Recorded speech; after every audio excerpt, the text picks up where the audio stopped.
Hi, welcome to another edition of MACKin with Christ. I'm your host, Thais Jackson. Today we're talking to Orrin C. Hudson here in Stone Mountain, Georgia. He's a motivator. He's a phenomenal man of God. And he's here to inspire me, and he's here to inspire you. Hi, welcome to another edition with MACKin with Christ. How are you today? Oh, best day of my life. It's the best day of your life. I understand that you go around and you motivate children, or are you motivating the children and the adults? I motivate children and adults. My program is universal. I think the nature is neutral. It doesn't care whether you're a child or an adult. It's basically the same. And the name of your company is Be Someone. How did that start? I just looked at my life. I went to an Anthony Robbins motivational seminar, and he said, if you had a few months to live, what would you do? And without any doubt, I'm doing what I do now. You form an organization called Be Someone, and you try to reach out and encourage our young people to be someone. Now, I understand that the term Be Someone came from one of our president's mothers. Tell us about that. Abraham Lincoln's mom, before she died, she told him to be someone. But prior to this, Abe had failed so many times. And what I tell people quite often is that failure is a gold mine. And more times you fail and learn from it, you can be someone. But Abraham Lincoln's mom told him these two words to be someone, and I feel like I can create the same type of environment and let people know, let our youth know that they can be anything they want to be, that they can be someone. So now you're talking about failure. Have you noticed that there's a change in the way that our youth is growing up today? Do you see more failure today than, let's say, maybe 10 years ago? Well, I see the technology has improved, and therefore, have access to a lot of more things to get involved in. I think our biggest enemy has never changed. His name is ignorance. And the biggest ignorance of all is to ever believe that we can receive more. And I think a lot of our young people think that they can get a free lunch. So we need to understand that no pain, no gain, and that knowledge is the key to success. But you got to have accurate knowledge, and you have to apply that accurate knowledge. You got to make sure that the people that you're around are qualified to lead you, because a lot of times they think they're getting knowledge, but the knowledge is not accurate. Now, who was your motivator growing up? Because you sit here and you give me all these parables and proverbs. Who was your motivator growing up?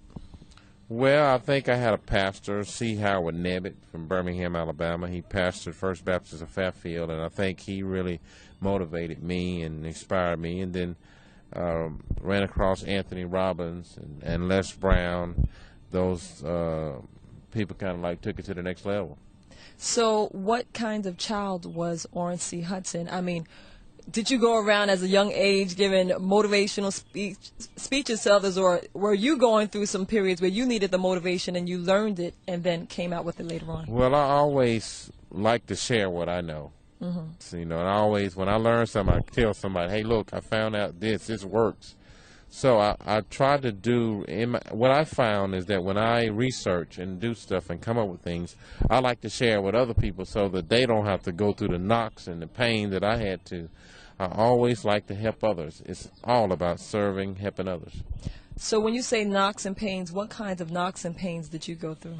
Oh, man, I've failed so many times. I'm tired of failing, but just to name a few things, I've just hit quite a few brick walls. I applied for a job one time where I had to have a typing test, and I think I scored of all the applicants. I was the last person. So, but it was a learning experience, and it taught me that I need to work on myself.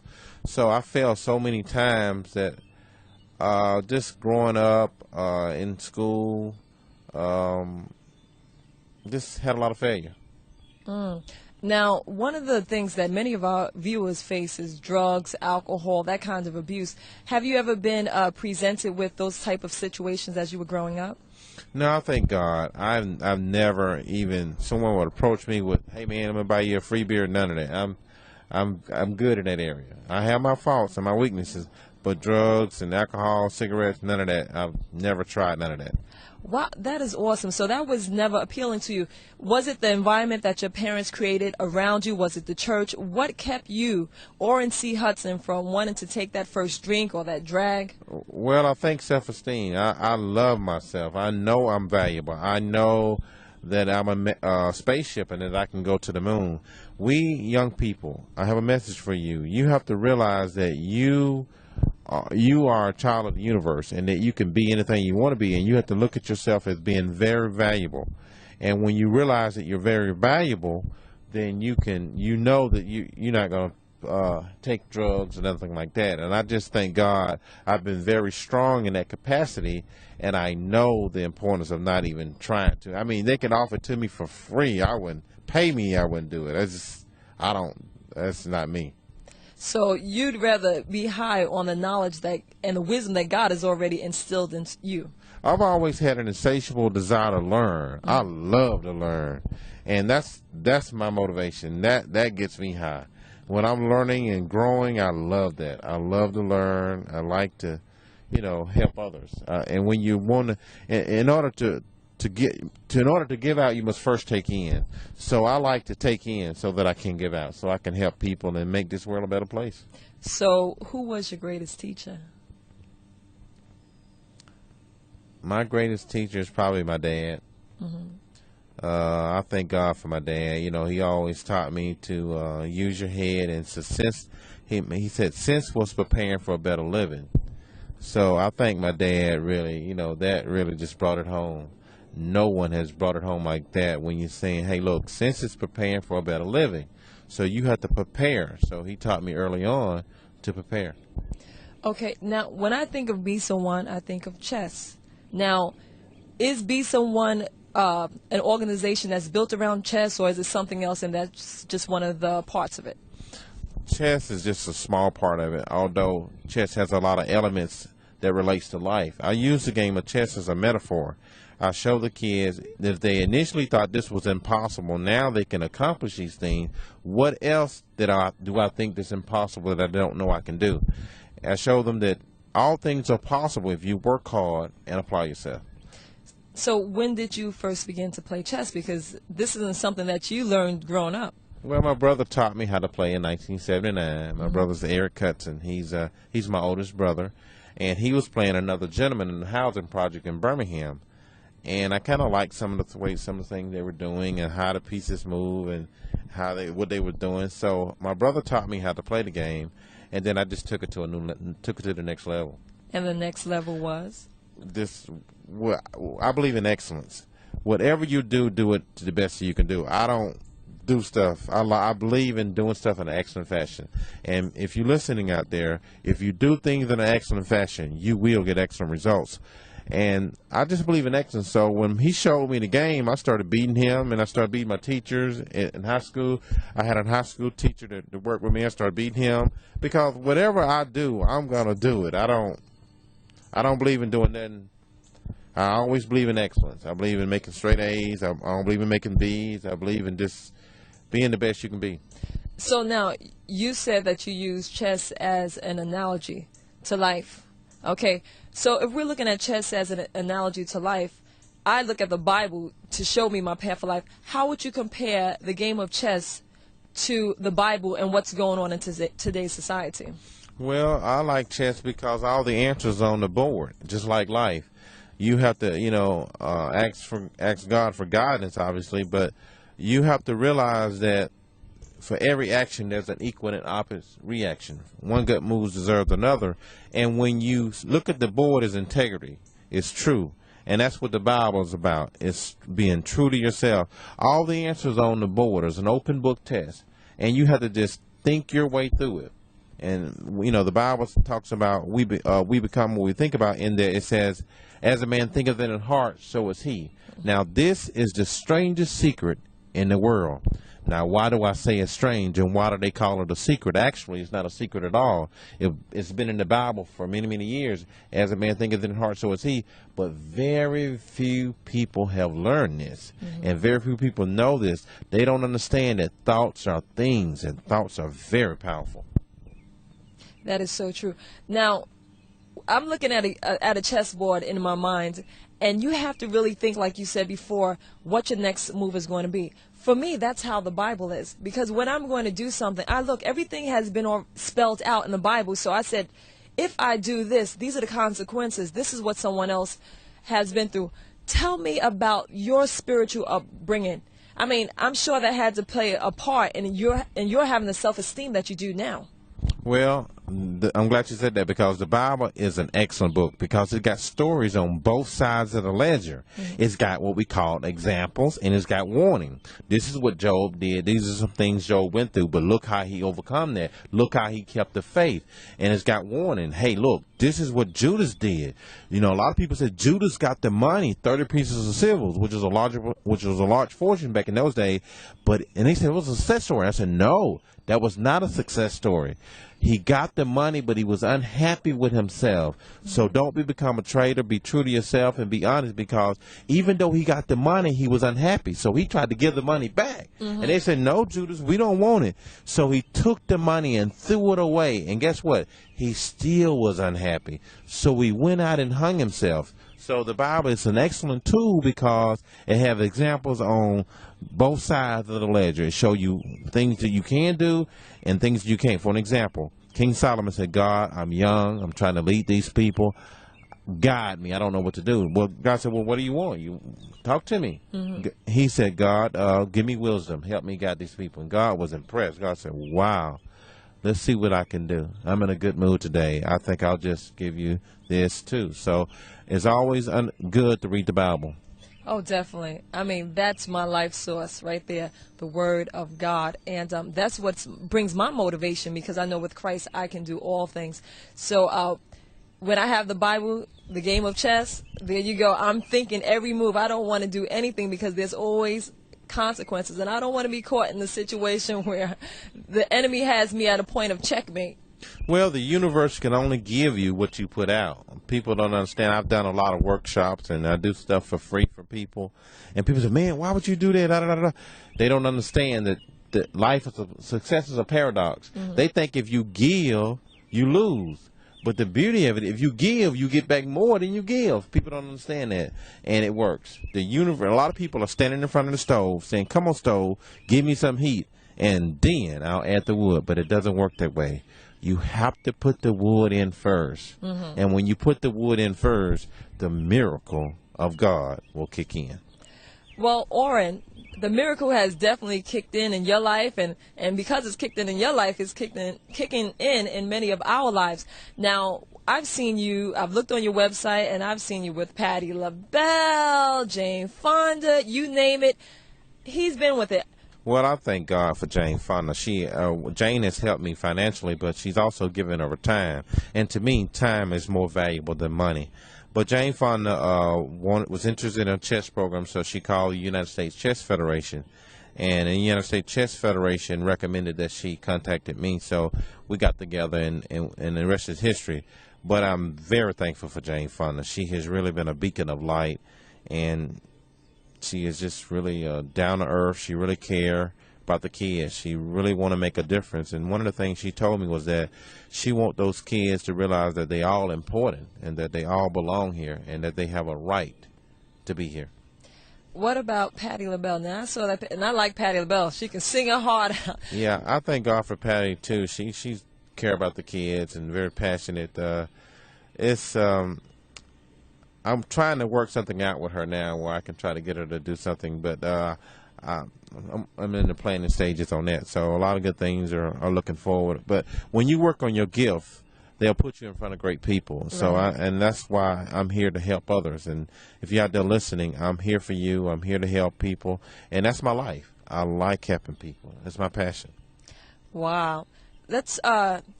We just talked about Orrin C. Hudson helping the youth, and what we're going to do now is take a look at one of the clips where you're at. What's the name of the school that we went to? Benteen Elementary. Benteen Elementary. So let's see some clips with Orrin in action.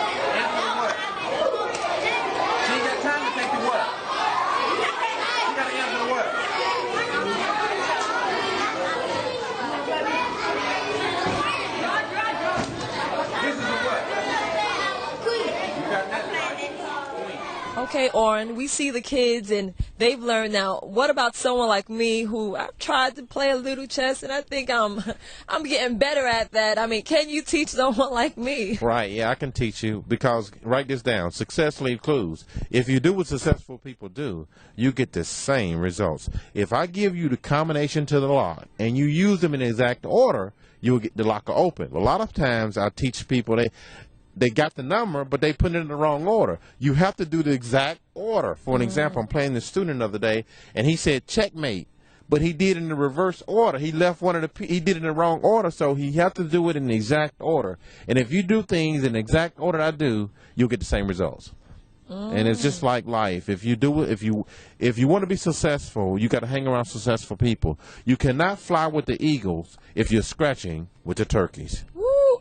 You hear that? You cannot fly with the eagles if you're scratching with the turkeys, so leave those turkeys alone. Listen to this great man of God here, Orrin C. Hudson. He's definitely a leader. Come on, hit us with some more of that knowledge. Well, the Bible says it this way. If you walk with a wise man, you'll be wise, but the companion of fools shall be destroyed. So you got to make sure you're spending heavyweight time with heavyweight people and lightweight time with lightweight people. All right, now, I like that. So I think I'm going to hang out with you because I really want to be someone. I thank God for my life. If you help others, then you can have anything in life you want. That's right. The key to success is being around great people, as Orrin has told us. And it's also, what would you say, give me some components. Give me the three main components of being successful. You said being around great people, leaving the turkeys alone. And the second one is? I think number one is you got to have a dream. Martin Luther King said have a dream. You have to have the dream, okay, which is a goal. And number two, you got to have a plan. You got to understand that even though you have this goal, that you're going to have obstacles out there. And see, a lot of people say, well, a goalie is a person who stops you from reaching your goal. That's an obstacle. A lot of people think a goalie is my friend. No, a goalie is your enemy. And sometimes your biggest enemy are people real close to you. They'll block you. They'll tell you, you can't do this. You'll never amount to anything, yada, yada, yada. But all I'm saying to you is that you can overcome that, but understand you gotta have obstacles. Now, you got to pay a price. Most people don't want that third thing, which is paying a price. You got to have the goal, got to have a plan, and you got to pay that price. Most people don't want to do that. They don't want to pay the price. But at the counter of success, there are never any bargains. You have to pay full price. Okay, well, we've experienced the man, the motivator, and we're so blessed by you and the world. Orrin C. Hudson, you can see him at www.besomeone1.org. Check him out today because he's moving fast. He's soaring to the skies, and he wants to take you with him. You want to be a blessing to other people, and that's so important. So I'm looking forward to seeing you up there with the president and everybody. And if we can get you close to the presidents, perhaps we can think of some of those moves that we're taking. And if we think in advance, we won't be in some of the situations that we keep finding ourselves in. So thank you, Orrin C. Hudson, for joining us here on MACKin with Christ. And once again, we've been blessed and we've been motivated by your life and just by having God in you to share that wisdom with us. Is there anything that you would like to leave our viewers with? Well, the main thing is that remember that you are an extremely valuable, significant, worthwhile individual, even though your present circumstances may have you feeling otherwise. Just remember that we all are angels, and that we can fly as long as we all are angels with one wing, and we need each other to fly. Well, I definitely need you. Thank you so much. You've been watching MACKin with Christ. I'm your host, Thais Jackson. God bless you, and may heaven smile upon you. Hey, Mr. Arthur. Hey. You think I could be someone? Yeah, I think you can be anyone you want to be. For real? Being someone is all God created you to be. So never stop learning. If it's to be, it's up to me. Success is a do-it-yourself project. The major key to a better future is you. Every child needs to believe that they can accomplish anything if they put their mind to it. Let me hear you say yeah.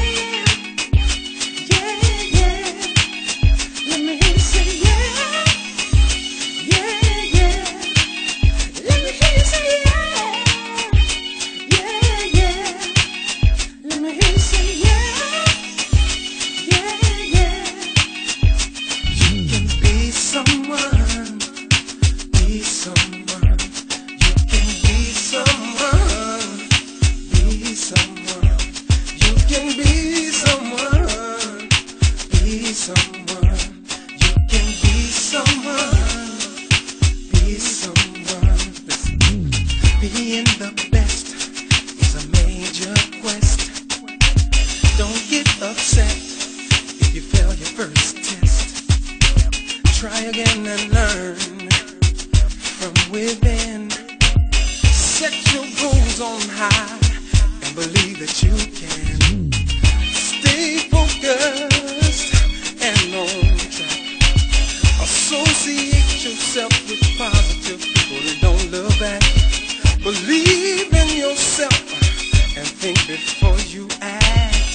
Keep a positive attitude and get on. Be someone. Be someone. Oh, yeah. Be someone. Be someone. You can be someone. Be someone. You can be someone. Be someone. Let me hear you say yeah. Yeah, yeah.